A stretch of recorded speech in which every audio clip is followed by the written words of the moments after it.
नमस्कार विद्यार्थ्यांनो, आजपर्यंत आपण विभाग 1 संपूर्ण शिकवून झालेला आहे आणि आपण आत्ता या तासाला बघणार आहोत.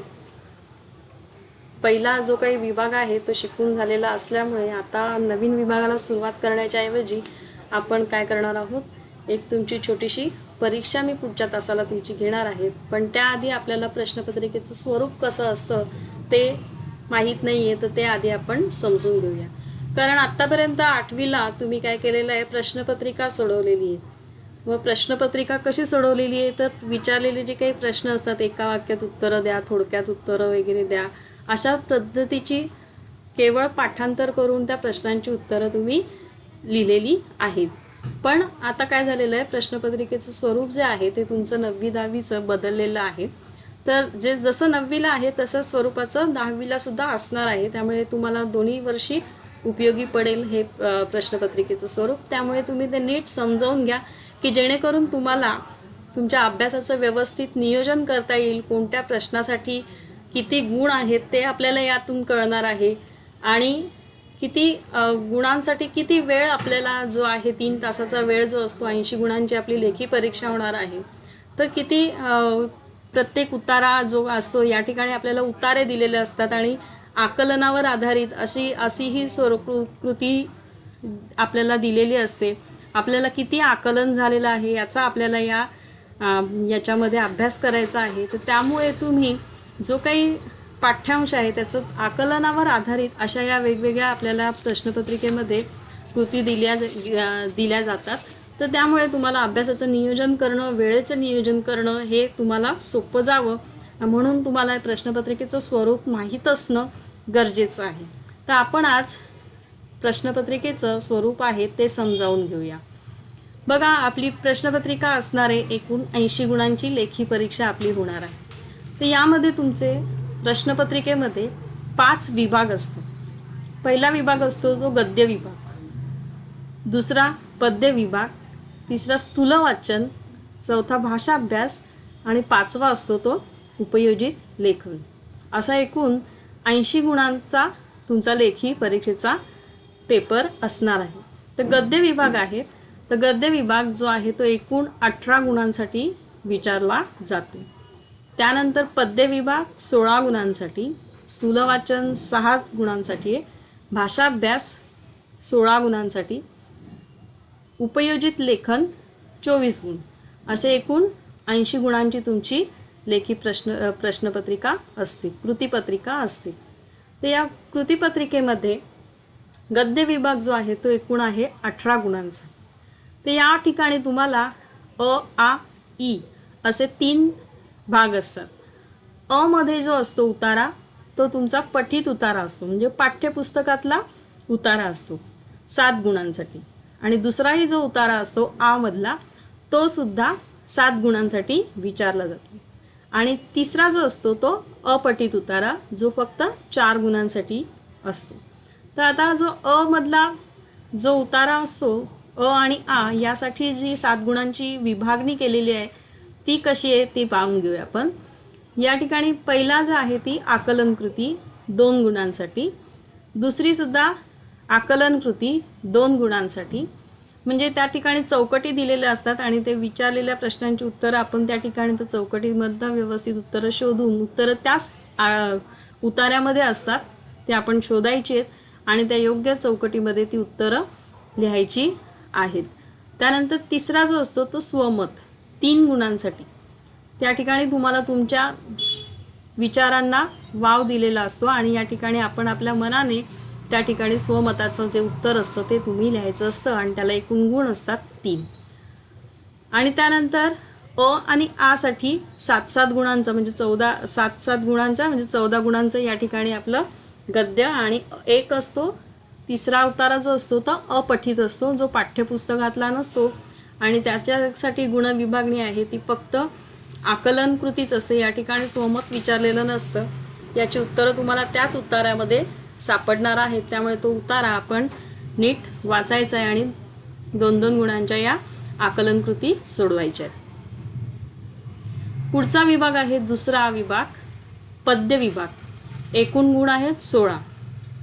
या ठिकाणी सुद्धा अ विभागामध्ये आपल्याला एक पठित पद्य असणार आहे, म्हणजे तुमच्या पाठ्यपुस्तकातली जी कविता असते ती एकूण 8 गुणांना त्या ठिकाणी त्या कवितेवर आधारित प्रश्नांची उत्तरं आपल्याला त्या ठिकाणी द्यायची असतात.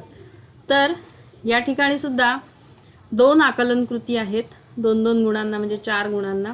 त्यानंतर कवितेतील दिलेल्या कोणत्याही 2 ओळींचा सरळ अर्थ, जो साधा अर्थ असतो त्या ओळींचा, तोच आपल्याला त्या ठिकाणी लिहायचा आहे. या ठिकाणी आपलं मत मांडायचं नाही. जो काही सरळ अर्थ आहे त्या ओळींचा तुम्हाला तो लिहायचा आहे. त्यानंतर काव्य सौंदर्य, दिलेल्या पद्यातील कोणत्याही 2 ओळी देऊन त्यावर काव्य सौंदर्यासाठी कृती विचारली जाते. मग या ठिकाणी कुठल्याही कवितेतल्या 2 ओळी त्या ठिकाणी छापून आलेल्या असतात आणि त्यांचं मात्र आपल्याला काय करायचं असतं, काव्य सौंदर्य लिहायचं असतं. त्यानंतर आ मध्ये कवितेवर आधारित कृती. तर एक कविता तर आपली झालेली आहे पहिल्या अ मध्ये. आता राहिलेल्या ज्या काही कविता असतात त्या कवितांमध्ये अ साठी दिलेली कविता सोडून पाठ्यपुस्तकातील कोणत्याही 2 कवितांची फक्त नावे उत्तरपत्रिकेमध्ये देऊन त्यावर आधारित कृती विचारणे.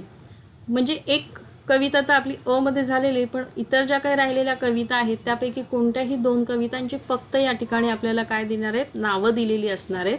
आणि त्यापैकी मग आपण त्या 2 पैकी एक कविता आपल्याला काय करायची आहे, तिचं आपल्याला अशा पद्धतीने सोडवायचं आहे. ते सुद्धा आहे 8 गुणांना. तर या ठिकाणी बघा अशा स्वरूपाचे हे 8 प्रश्न विचारलेले असतील. 8 पैकी खालील गुणांच्या आधारे कोणत्याही एका कवितेसंबंधी खालील कृती सोडवा. प्रस्तुत कवितेचे कवी किंवा कवयित्री 1 गुण. प्रस्तुत कवितेचा विषय 1 गुण. प्रस्तुत कवितेतील शब्दांचे अर्थ, म्हणजे जे काही कठीण शब्द असतात त्यांचे अर्थ सांगायचे 2 गुण. या ठिकाणी आपल्याला 2 शब्द विचारलेले असतात, अनिवार्य असतात दोन्ही सोडवणे, त्याला ऑप्शन नसतो. प्रत्येक शब्दाला 1-1 असे 2 गुण असतात. त्यानंतर चौथा प्रश्न असतो, प्रस्तुत कवितेतून मिळणारा संदेश लिहा 2 गुण. कवितेतून व्यक्त होणारा विचार लिहा 2 गुण. कवितेतील दिलेल्या ओळींचा सरळ अर्थ लिहा.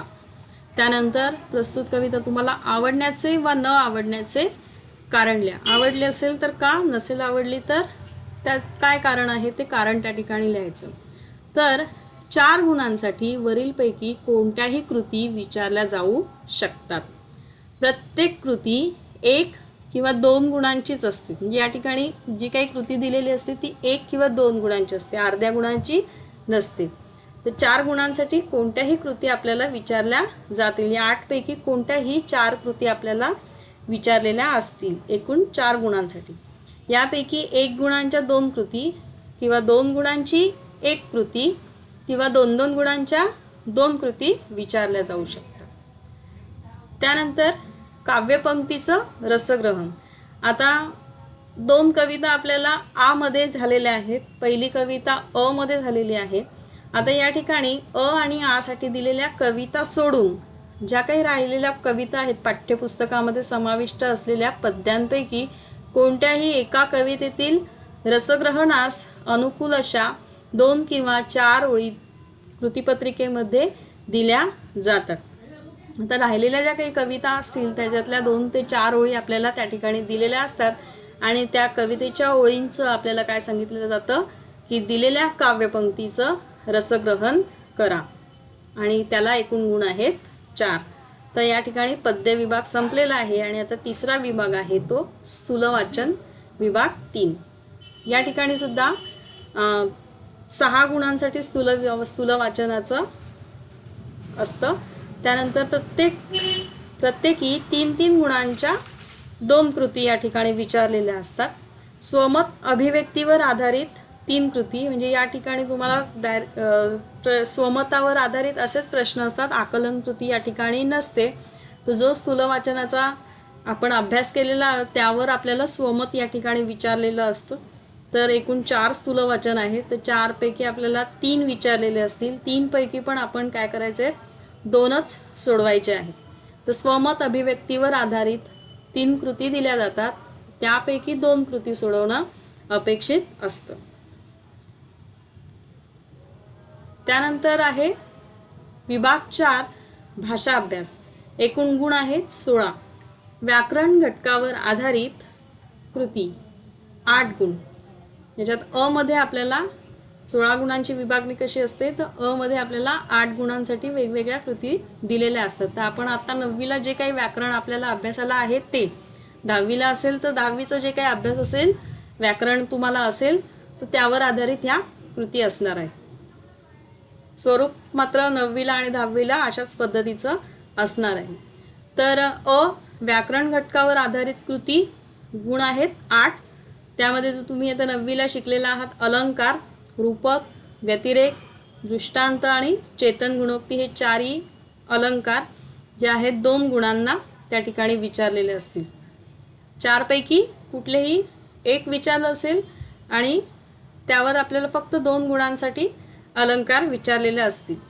त्यानंतर रस दिलेल्या ओळी असतील, त्यातले रस ओळखा. मग आपण हे वेगवेगळे 9 रस शिकलेलो आहोत, ते सुद्धा आहे तुम्हाला 2 गुणांना. त्यानंतर वृत्त, दिंडी आणि आर्य अशी 2 वृत्त तुम्हाला अभ्यासाला आहेत. 2 पैकी एक वृत्त विचारलेलं असेल 2 गुणांना. त्यानंतर वाक्प्रचार 2 गुणांसाठी. मग दिलेले वाक्प्रचार असेल त्यांचा अर्थ सांगून वाक्यात उपयोग करा किंवा वाक्प्रचारांच्या जोड्या लावा किंवा रिकाम्या जागा भरा. अशा कशाही स्वरूपामध्ये आपल्याला 2 गुणांसाठी वाक्प्रचार विचारलेले असतील. त्यानंतर उरलेला 8 गुण जे आहेत ते आ भाषिक घटकावर आधारित कृती. या ठिकाणी पहिला जो आहे तो शब्द संपत्ती 4 गुण.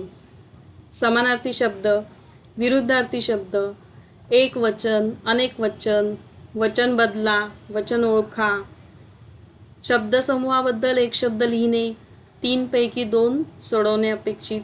म्हणजे शब्दसमूहाबद्दल एक शब्द आपल्याला लिहायचे, या ठिकाणी 3 असतील, 3 पैकी आपल्याला 2 सोडवायचे आहेत. शब्दातील अर्थापासून अर्थपूर्ण अक्षरापासून अर्थपूर्ण शब्द तयार करणे. मग आपल्याला एक शब्द दिलेला असतो मोठा 3 ते 4 अक्षरांचा आणि त्यापासून वेगवेगळे शब्द बनवून या ठिकाणी तयार करणे.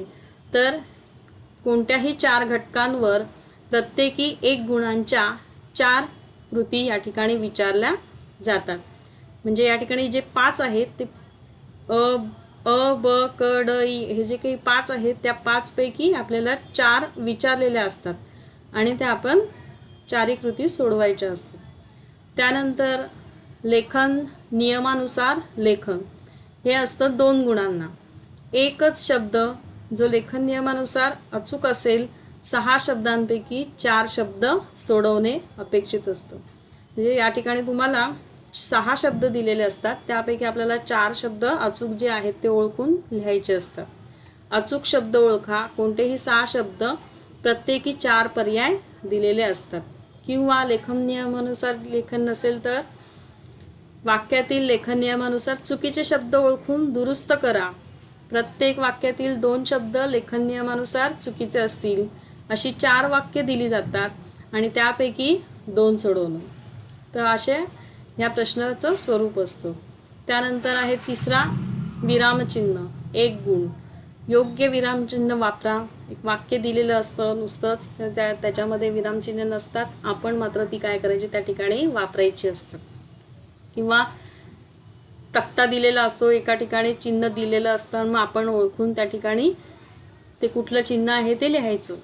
चुकीची विरामचिन्हे बदला. वाक्यामध्ये चुकीची विरामचिन्ह घातलेली असतात ती काढून आपल्याला योग्य ती त्या ठिकाणी द्यायची असतात. त्या 3 पैकी कुठलीही एक कृती विचारली जाईल 1 गुणाला विरामचिन्ह ओळखायला किंवा वापरायला. त्यानंतर पारिभाषिक शब्द गद्य पद्य या दोन्ही विभागातील घटकावर आधारित कोणतेही 2 पारिभाषिक शब्द देणे व 2 सोडवणे अपेक्षित असते. प्रत्येक शब्दासाठी अर्धा अर्धा गुण. या ठिकाणी पारिभाषिक शब्द आपल्याला तो सुद्धा 1 गुणासाठी असतो. त्यानंतरचा विभाग आहे 5वा विभाग उपयोजित लेखन. या ठिकाणी उपयोजित लेखन जे आहे ते 24 गुणांसाठी आपल्याला विचारलं जातं. सगळ्यात आधी आहे ते तुमचं पत्रलेखन. पत्रलेखनाचे 3 प्रकार आपण शिकलेलो आहोत. औपचारिक पत्र. औपचारिक पत्रात आपल्याला यावर्षी अभ्यासाला आहे स्वपरिचय, मागणी आणि तक्रारपत्र. तर या ठिकाणी हे पत्र जे आहे ते 6 गुणांना तुम्हाला विचारलेलं असतं. जर तुम्हाला पत्र लिहायचं नसेल तर त्याला त्या ठिकाणी ऑप्शन दिलेला आहे किंवा सारांश लेखन. जो तुम्ही अपठित उतारा जो तुम्हाला आलेला आहे पहिल्या विभागामध्ये, गद्य विभागामध्ये जो आ आणि तिसरा जो आहे ई अपठित उतारा, तो उतारा तुमचा त्या ठिकाणी वाचून झालेला आहे. त्याच्यावर 4 गुणांच्या तुम्ही कृती सोडवलेल्या आहेत आणि तोच जो उतारा आहे व्यवस्थित वाचलेला असेल तर या ठिकाणी आपल्याला त्याच उतार्याचं काय करायचं आहे, सारांश लेखन करायचं आहे. एकूण गुण आहेत त्याला 6.